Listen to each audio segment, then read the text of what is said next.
Good afternoon, ma'am.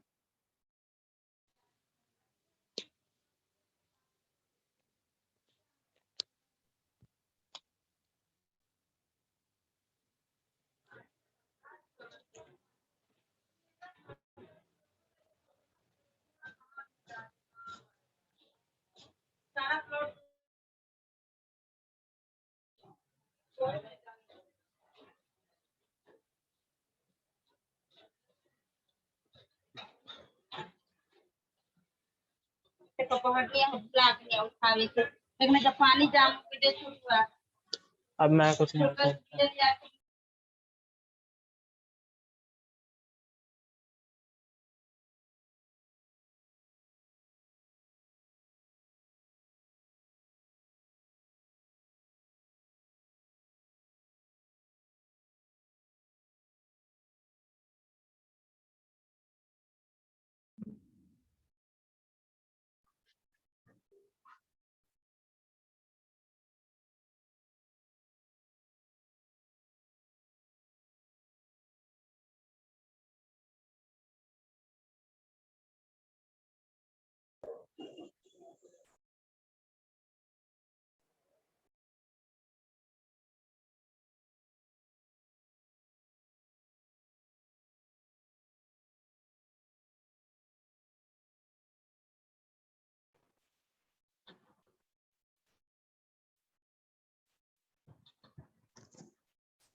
Good afternoon, students.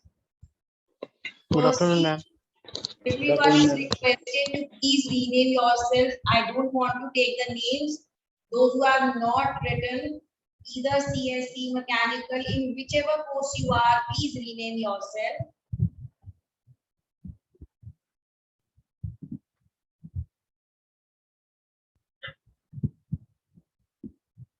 Okay, so we have completed our integrals. Basic introductory part we have completed of integrals. Okay, and now whichever course you are in, you will get the syllabus according to that only, and the further part of this integrals will be in your syllabus, like change of order of integration and some volume you have to find out, area you have to find out. These things you will be given in your syllabus when you start your syllabus. So basically, I was there to tell you the basic introduction of the integral so that you know little bit about that. So now we are starting with matrices today. What are matrices? How they are constructed? What are the different types of matrices we have studied? And how other things means matrices, addition, multiplication, all of these things we will study today. Okay, so now firstly, how is matrix represented? I am writing that.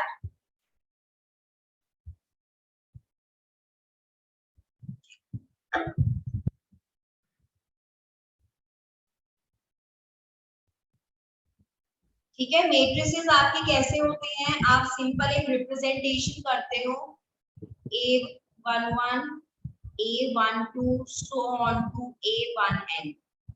उसके बाद आता है A21, A22 so on to A2n. और ऐसे ही अगर आपका चलता रहेगा तो ये AN1, AN2 so on to ANN. ठीक है, इस तरीके का मैट्रिक्स आपको मिलता है। अब आपने क्या करना है, यहाँ पर हम देखेंगे कि आप रोज किसको बोलते हो एंड कॉलम किसको बोलते हो।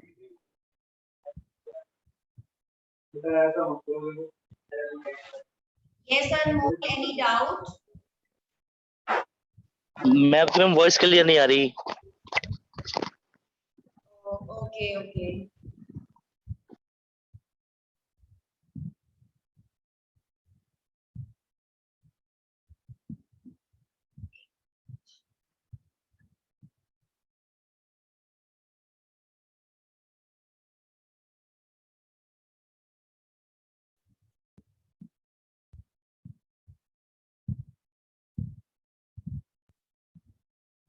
Okay, students. So this is what we are doing. I was explaining you about the matrices. ठीक है, तो आप इस तरीके से एक मैट्रिक्स को रिप्रेजेंट करते हो। अब यहाँ पर रो किसको बोला जाता है, कॉलम किसको बोला जाता है, दोनों में डिफरेंस होता है। जो आपके पास हॉरिजॉन्टल रिप्रेजेंटेशन होती है, मतलब लेटी हुई फॉर्म में जो होती है, उसको बोला जाता है रोज। और आपके पास जो वर्टिकल फॉर्म मतलब स्ट्रेट स्टैंडिंग पोजीशन में जो होते हैं वो होते हैं कॉलम्स। किसी को भी वॉइस नहीं आ रही मेरी, मतलब क्लियर नहीं है? नो मैम क्लियर नहीं आ रही है। जिसको नहीं, मतलब जिसको क्लियर है तो फिर इसका मतलब नेटवर्क इशू में तो कोई problem.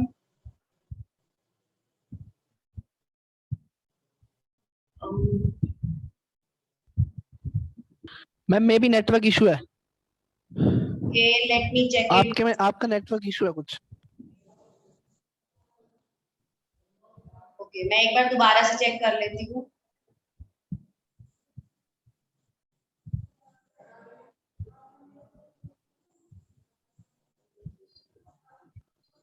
Okay, now students, horizontal जिन ऐसी जो लेटी हुई लाइंस होती हैं हॉरिजॉन्टल वे में, उनको रोज बोला जाता है। जो आपकी वर्टिकल स्टैंडिंग पोजीशन में होती हैं उनको कॉलम्स बोला जाता है। ठीक है, अब आपके पास आते हैं एलिमेंट्स क्या होते हैं। सिंपल जो आपके पास ये रिप्रेजेंटेड है। हम आवाज कट कट के आ रही है आपकी। A1 देखो, मेरे यहाँ से तो मैंने बिल्कुल चेक कर लिया है, एज सच कोई इशू नहीं है। एक बार आप या तो लीव करके दोबारा से ज्वाइन कर लो, ठीक है। A11, A12, so on to A1N, ये जितने भी होते हैं इनको एलिमेंट्स बोला जाता है। ओके स्टूडेंट्स, एंड इसके बाद आपके पास आती है रोज। रोज किसे बोला जाता है, जो भी आपके पास सिंपल हॉरिजॉन्टल वे में होगी। जैसे हम अगर फर्स्ट वाले को देखें तो हमारे पास A11, A12, so on to जितने भी A1N तक है, ये आपकी फर्स्ट रो कहलाती है। ठीक है, जो आपकी ये है इसको हम फर्स्ट रो बोलते हैं, इसको हम सेकंड रो बोलेंगे, एंड यहां तक पहुंचते पहुंचते ये nth रो बन जाती है। Ma'am voice is not Audible.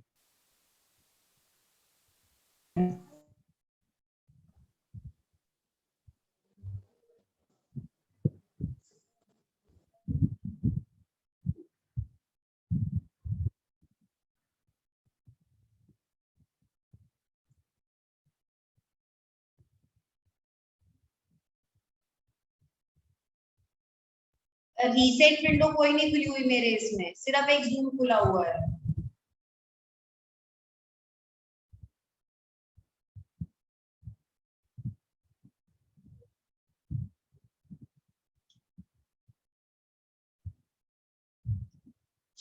Okay, try to see this because I don't know what is happening with it.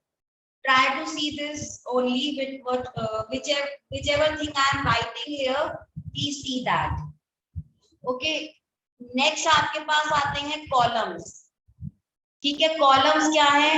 A11, A1, A21, so on to AN1. इसको बोला जाता है फर्स्ट कॉलम, इसको बोला जाता है सेकेंड कॉलम, यहाँ पर आपके पास आ जाता है nth कॉलम। ठीक है, तो इस तरीके से हमारी रिप्रेजेंटेशन है एक मैट्रिक्स की। रोज को आप हॉरिजॉन्टल वे में रिप्रेजेंट करते हो, कॉलम्स को आप वर्टिकल वे में रिप्रेजेंट करोगे, एंड जितने भी एलिमेंट्स हैं आपके,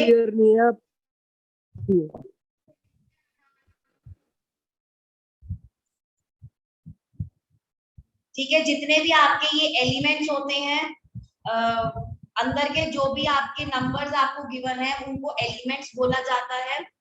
simple first row, second row, nth row and column नहीं आ रहा, आवाज नहीं आ रिप्रेजेंट है।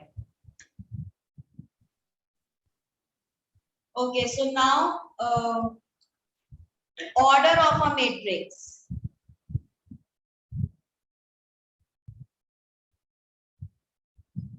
ठीक है, एक मैट्रिक्स का आप ऑर्डर कैसे पता चलता है?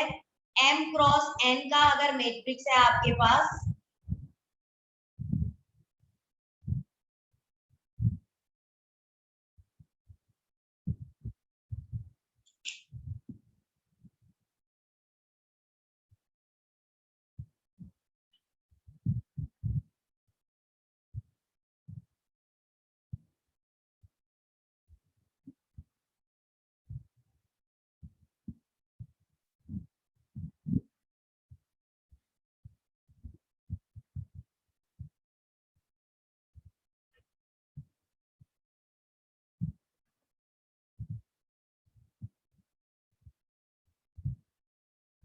students just wait a minute.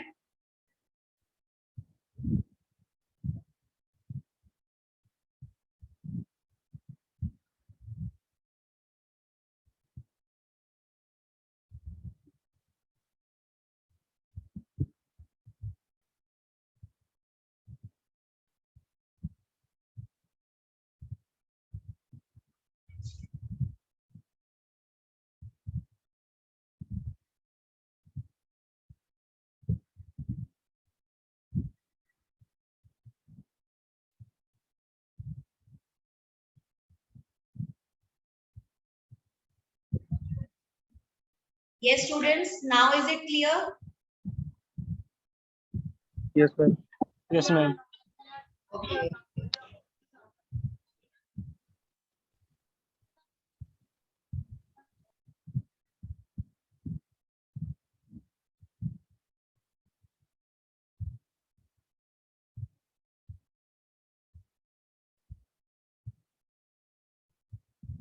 Okay students, so order of a matrix आपके पास होता है, आप m क्रॉस n में रिप्रेजेंट करते हो एक मैट्रिक्स को। आपका जो फर्स्ट m से रिप्रेजेंट हो रहा है वो आपकी रोज होती है, एंड क्रॉस के बाद जो सेकंड वाला है वो आपके कॉलम्स होते हैं। ठीक है, तो आप इसी तरीके से अपने किसी भी एक मैट्रिक्स को रिप्रेजेंटेशन करने का आपका ये तरीका होता है।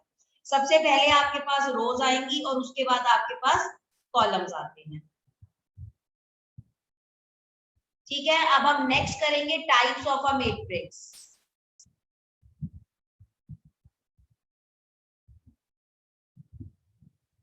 ठीक है, नेक्स्ट आपके पास आएगा टाइप्स ऑफ अ मैट्रिक्स।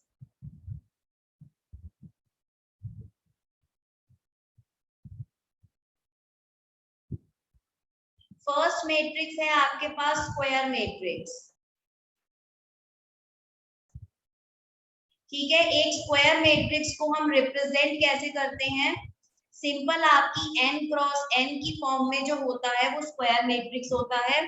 इसका मतलब जब भी आपके पास number of rows number of columns के बराबर आ जाते हैं, उस केस में हम बोलते हैं कि आपके पास स्क्वायर मैट्रिक्स है। जैसे अगर हम अपना मैट्रिक्स ड्रॉ करें 2 क्रॉस 2 का, तो यहाँ पे आया 1 2 0 2, और यहाँ पर आपके पास हो गया 2 क्रॉस 2। ठीक है, तो ये आपके पास स्क्वायर मैट्रिक्स आया। सिमिलरली अगर हम कोई 3 क्रॉस 3 का बना रहे हैं, 1 2 3 0 8 5 7 6 4। तो ये आपके पास 3 क्रॉस 3 का मैट्रिक्स है। इसका मतलब नंबर ऑफ रोज जो है यहाँ पे वो नंबर ऑफ कॉलम्स के बराबर आ रहे हैं, तो इस केस में बोला जाता है स्क्वायर मैट्रिक्स। दूसरा आपके पास जो मैट्रिक्स है वो है रो मैट्रिक्स। रो मैट्रिक्स का मीनिंग होता है कि आपके पास एक सिंगल रो एग्जिस्ट करनी चाहिए, मतलब only one row exist. Column आपके कितने भी हो सकते हैं, ठीक है। वन रो का मीनिंग क्या हो गया, यहाँ पे आपके पास आ गया 1 2 3 4 5 7 8, कुछ भी लिख लो, आपका जितना भी ये बढ़ता जाएगा, बस आपको क्या करना है, एक ही रो रखनी है यहाँ पर। कॉलम इसमें नहीं, कॉलम कितने भी हो सकते हैं, बट यहाँ पर आपके पास रो एक होनी चाहिए, उसको बोलते हैं रो मैट्रिक्स। थर्ड है आपके पास कॉलम मैट्रिक्स, ठीक है। कॉलम मैट्रिक्स का मीनिंग होता है only one column, column exist. ठीक है, सिर्फ एक ही कॉलम आपका एग्जिस्ट करेगा। रो आपकी कितनी भी हो सकती है उसमें, जैसे 1 2 3 4 5, जितना भी आप बनाते जाओ, बट कॉलम एक ही होना चाहिए यहाँ। Okay, now fourth type is diagonal matrix.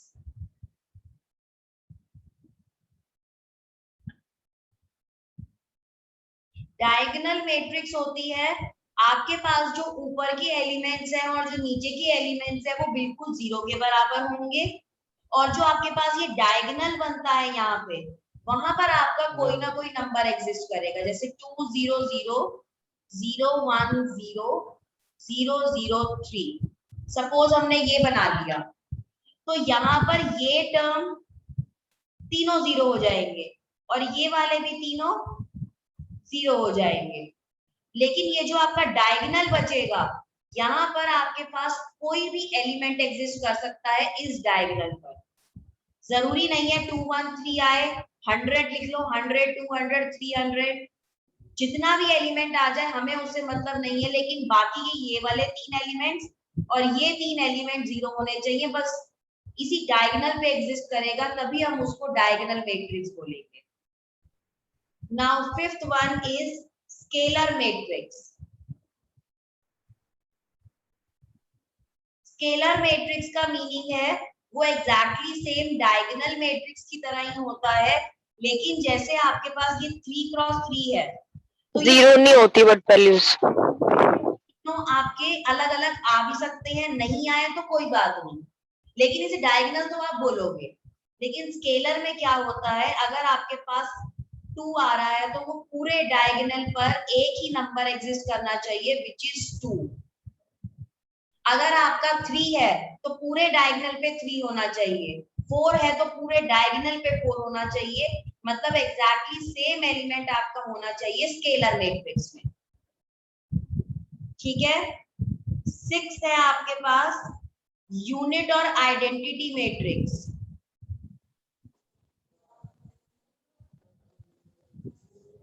ठीक है, यूनिट और आइडेंटिटी मैट्रिक्स, इसमें आपके डायगोनल पे हमेशा 1 रहेगा, 1 के अलावा कोई और नंबर ये लेके चलता ही नहीं है, ठीक है।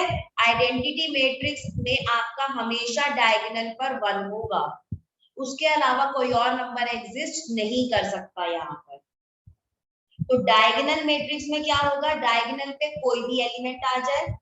स्केलर मैट्रिक्स में क्या होगा, डायगोनल पे सेम एलिमेंट्स एग्जिस्ट करने चाहिए। अगर हम 3 क्रॉस 3 देख रहे हैं तो 3 मतलब तीनों एलिमेंट सेम होने चाहिए।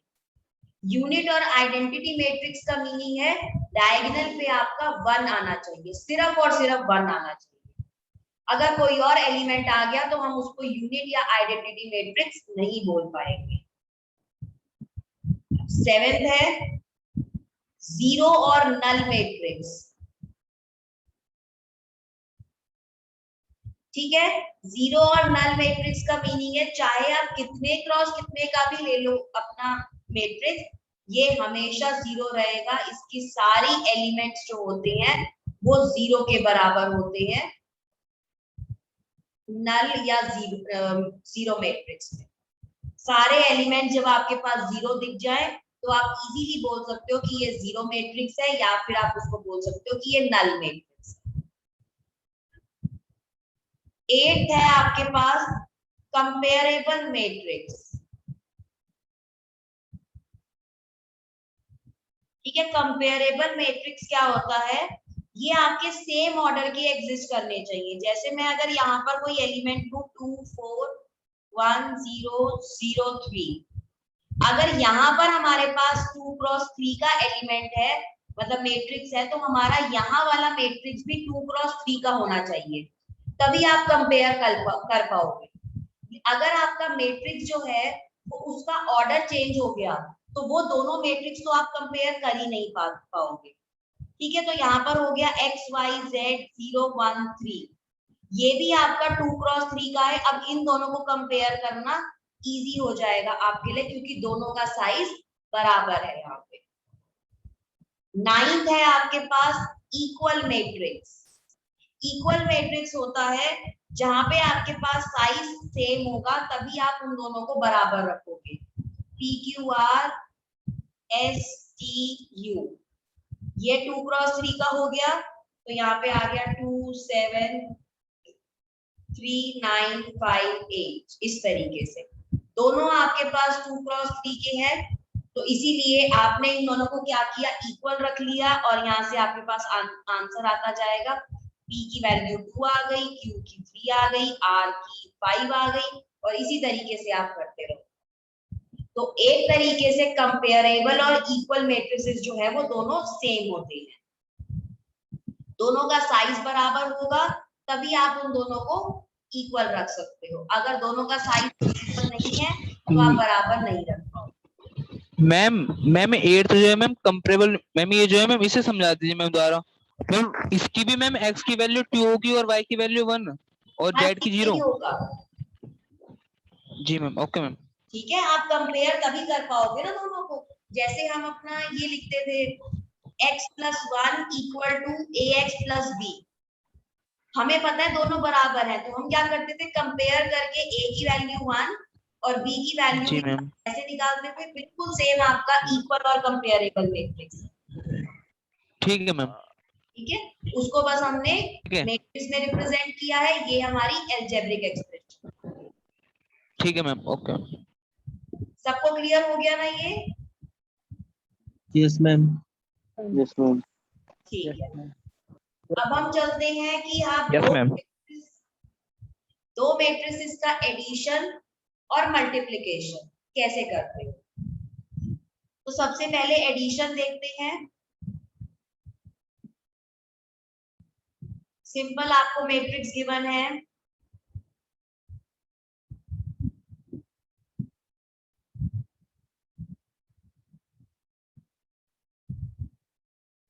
अब ये आपका साइज बिल्कुल बराबर होना चाहिए। अगर ये हमने 3 क्रॉस 3 का लिया है तो हमारे पास जिस मैट्रिक्स को हम इसके साथ ऐड करवाएंगे उसका साइज भी 3 क्रॉस 3 ही होना चाहिए आपके पास। 1 0 0 0 1 0 0 0 1, तो ये भी 3 क्रॉस 3 का हो गया। अब एलिमेंट वाइज ऐड करना है। पहले हो जाएगा 2 + 1 1 + 0 3 + 0, उसके बाद आया 5 + 0 7 + 1 8 + 0। नेक्स्ट आपका हो जाएगा 0 + 0 1 + 0 0 + 1। अब इन दोनों को आप ऐड करके लिखोगे 3 5 0 1 8 1 3 8 1। तो ये आपके पास आ गया है दोनों का एडिशन। अगर यहाँ पर आप मैट्रिक्स ले लेते यहाँ तक की, सिर्फ आप लेते यहाँ पे 3 क्रॉस 2 की मैट्रिक्स, तो उसको ऐड करना पॉसिबल नहीं था। ठीक है, आपका ऐड जो है वो हमेशा सेम टाइप का मैट्रिक्स होगा। यहाँ पर अगर सपोज आपने लिया होता इस तरीके से 2 क्रॉस 3 का, तो यहाँ पर भी आप 2 क्रॉस 3 का मैट्रिक्स बना लो, और अब आप इन दोनों को ऐड कर दोगे। ठीक है, तो आपके ये जो साइज होना चाहिए मैट्रिक्स का जब आप ऐड कर रहे हो, तो वो आपका बिल्कुल बराबर होना चाहिए। क्लियर है सबको ये? Yes, ma'am. Yes, ma'am. ठीक है, अब हम करेंगे मल्टीप्लीकेशन ऑफ अ मैट्रिक्स। पहले हम 2 क्रॉस 2 का देखेंगे, उसके बाद हम 3 क्रॉस 3 पे जाएंगे कि कैसे आप दो मैट्रिसेस को मल्टीप्लाई करोगे। सबसे पहले एक स्केलर से मल्टीप्लाई करना है, के ए से। यहाँ पर आपको k की वैल्यू सपोज 5 दे रखी है और a आपको दिया है 2, 3, -1 और 4।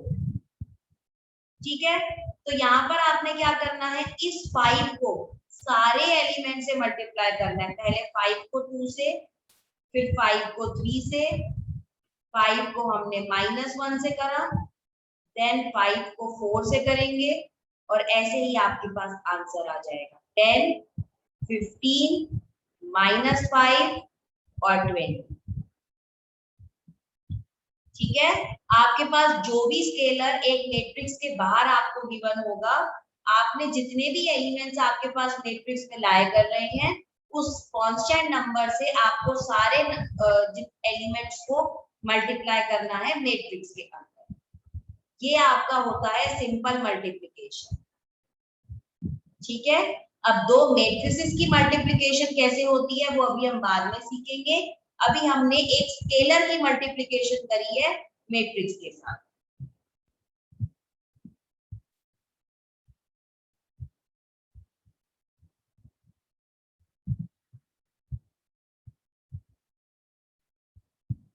समझ आ गया ये?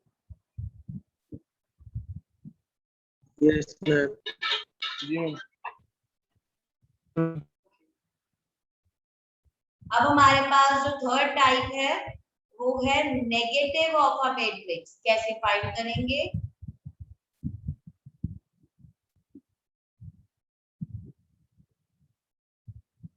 ठीक है, नेगेटिव ऑफ अ मैट्रिक्स का मीनिंग क्या है कि अगर आपको सपोज एक मैट्रिक्स गिवन है, उसको आप -a के बराबर लिखोगे। जैसे आपको a गिवन था 1, -1, 2, 3 और आपसे बोला गया है नेगेटिव ऑफ दिस मैट्रिक्स निकालो, तो आप क्या करोगे? 1 को -1 से मल्टीप्लाई, -1 को -1 से, 2 को -1 से और 3 को भी -1 से कर दे। -1 से क्यों किया है? क्योंकि यहाँ पर हमारे पास सिंपली -a आ गया, तो आंसर आ गया -1, 1, -2, -3। ये आपके पास आ गया है negative of a matrix.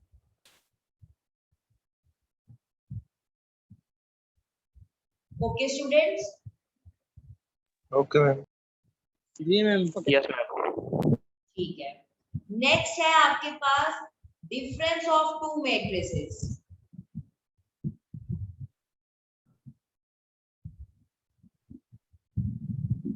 Difference का मीनिंग क्या हो जाएगा? आपने सिंपल सब्ट्रैक्शन करनी है इसमें। ठीक है, तो a माइनस b कर लेंगे। a आपको कोई भी मैट्रिक्स गिवन है, b आपको कोई भी मैट्रिक्स गिवन है। जब आप इन दोनों को सब्ट्रैक्ट करोगे तो आपके पास डिफरेंस आ जाएगा। लेट करते हैं, और b आपको गिवन है ये, तो आप जब सब्ट्रैक्ट करोगे तो इस तरीके से 1 - 0, 2 - 1, -1 -0, -1 -1, सॉरी यहाँ पे 3 आ रहा है। ठीक है, एलिमेंट वाइज आपको सब्ट्रैक्शन करना होता है। जैसे आप एलिमेंट वाइज एडिशन करते हो, वैसे ही आपको एलिमेंट वाइज सब्ट्रैक्शन भी करना है। ये आ गया 1, -1, 1 और यहाँ पे 2। ठीक है, ये आपके पास हो गया difference of two matrices. Next आपके पास कुछ प्रॉपर्टीज हैं एंड उसमें आपके पास पहली प्रॉपर्टी है कॉम्यूटेटिव लॉ कि अगर हम a + b मैट्रिक्स को ऐड करें या फिर b + a मैट्रिक्स को ऐड करें तो दोनों से आपके पास आंसर सेम निकल कर आता है। ठीक है, चाहे आप a + b करो या फिर आप b प्लस a करो, आपका आंसर एग्जैक्टली सेम आएगा। सेकेंड है आपके पास a plus b plus c किया, वो आपका मतलब एसोसिएटिव लॉ जो है वो भी आपका यहाँ पे होल्ड करेगा। ज्योति, व्हाट हैपेंड?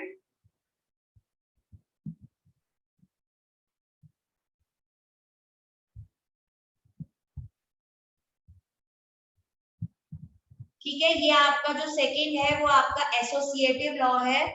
एसोसिएटिव लॉ का मीनिंग क्या है? अगर आप a प्लस बी को साथ में ऐड करके प्लस सी करोगे या फिर a को अकेला रख के b प्लस सी करोगे तो आपका आंसर जो होता है वो बिल्कुल सेम आता है।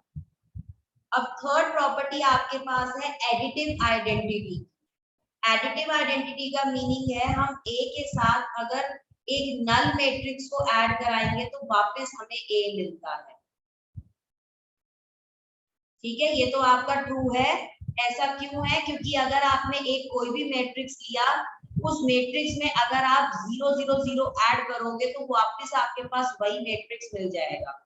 तो इसको बोला जाता है एडिटिव आइडेंटिटी। फोर्थ प्रॉपर्टी है कि अगर आप a को a माइनस a में ऐड करोगे तो वापस आपको क्या मिलता है? एक नल मैट्रिक्स। इसको बोला जाता है इनवर्स। ठीक है, अगर आपके पास a मैट्रिक्स गिवन है तो a मैट्रिक्स का जो इनवर्स होगा वो माइनस a आता है। ठीक है, और जब आप a और a माइनस a को ऐड करते हो तो आंसर आपके पास 0 निकल कर आता है, विच इज द आइडेंटिटी। तो ये आपकी 4 प्रॉपर्टी थी मैट्रिसेस ऑफ एडिशन के अंदर। अब नेक्स्ट आपके पास है मल्टीप्लिकेशन की properties.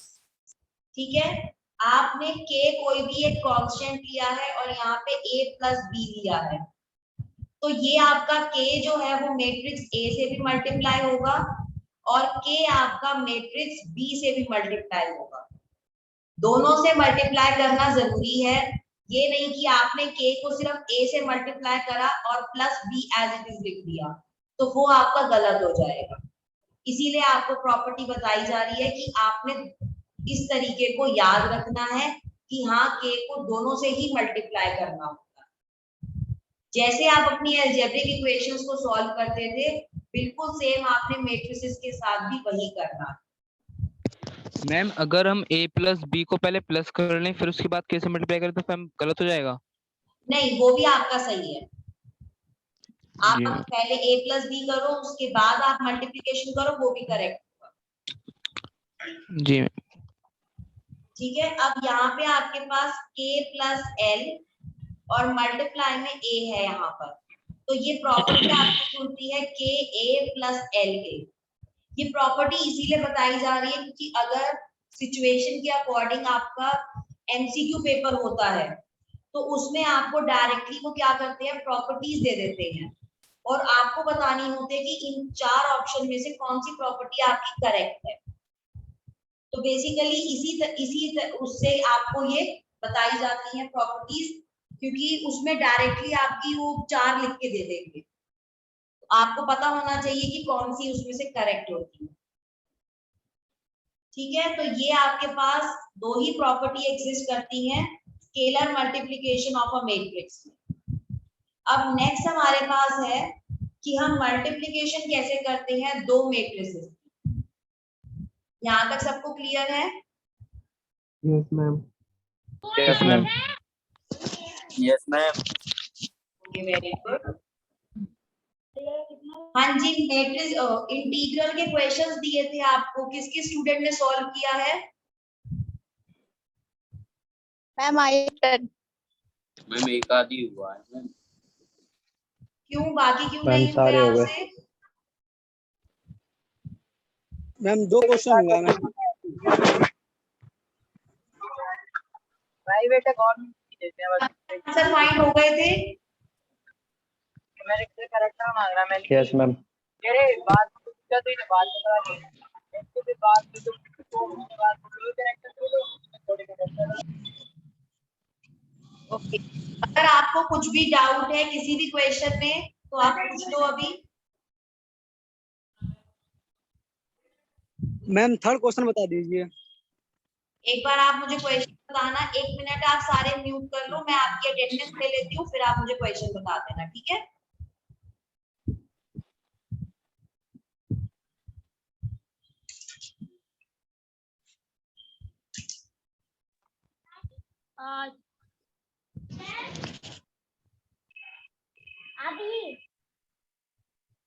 Lalit please mute yourself.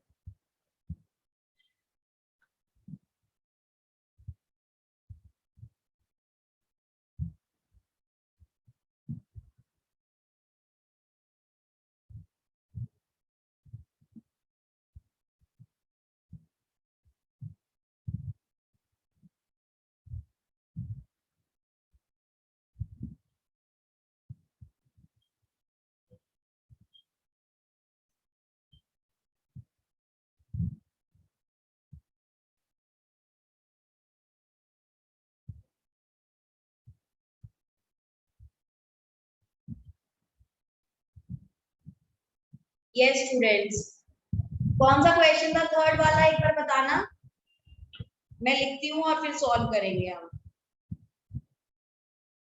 किसको डाउट था, please tell me the question. Ma'am integration e की power -3x 2 to the power, किसकी पावर? नहीं e की पावर मैम e की power -3x, okay. cos cos x qx cos qx cos qx यही है। मैम नहीं मैम 2x नहीं है, qx है, पावर है cos qx। वो बोल रहा है कॉस की पावर क्यूब है। Okay okay okay, cos cube x और साथ में cos 2x भी है। नहीं No, e टू e की पावर -3x। ये वो पहले वाला एनोटेटर क्वेश्चन ऑन है कर शायद दिया से। है, एनोटेटर ऑन कर दिया है, जिस भी स्टूडेंट को पता है यहाँ पे लिख लो।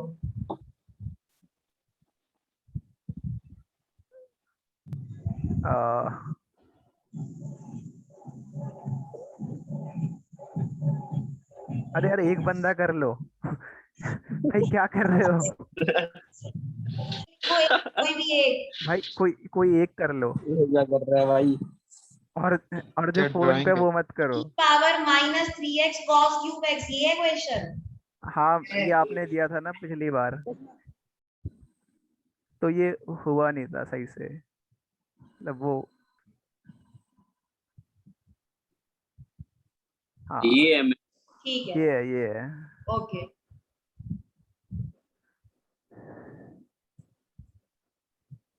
e to the power -3x cos cube x dx। सबसे पहले तो cos क्यूब x की डेफिनेशन पता है आपको, फॉर्मूला पता है जो हमारा उसमें लगता है? Yes ma'am, minus sine. बस लगा दो उसको, 4 cos 3x माइनस क्या होता है फॉर्मूला? -3 cos x। इसके बाद क्या करेंगे, मल्टीप्लाई कर देंगे। आपका जो ये e है इसके साथ भी मल्टीप्लाई होगा, e आपका इसके साथ भी मल्टीप्लाई हो जाएगा, ठीक है? जब आपने मल्टीप्लिकेशन किया उसके बाद आपका इसमें आइलेट लगना है, क्योंकि ये आपकी e की पावर में है और आपका यहाँ पे cos है। आइलेट लगाकर आप इसको सॉल्व कर दोगे।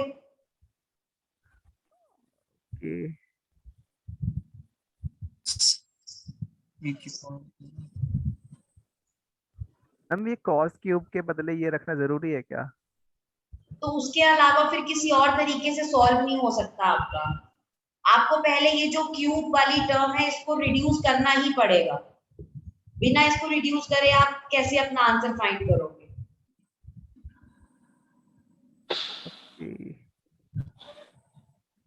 ठीक है, अब इसके आगे आपका सॉल्व हो जाएगा। एंड ये जो मल्टीप्लिकेशन ऑफ मैट्रिक्स है फिर हम इसको नेक्स्ट क्लास में स्टार्ट करते हैं। सिंपल, अब थोड़ी बहुत आपकी इंट्रोडक्टरी पार्ट रह गया है इसमें। नेक्स्ट क्लास में मोस्ट प्रोबेबली आप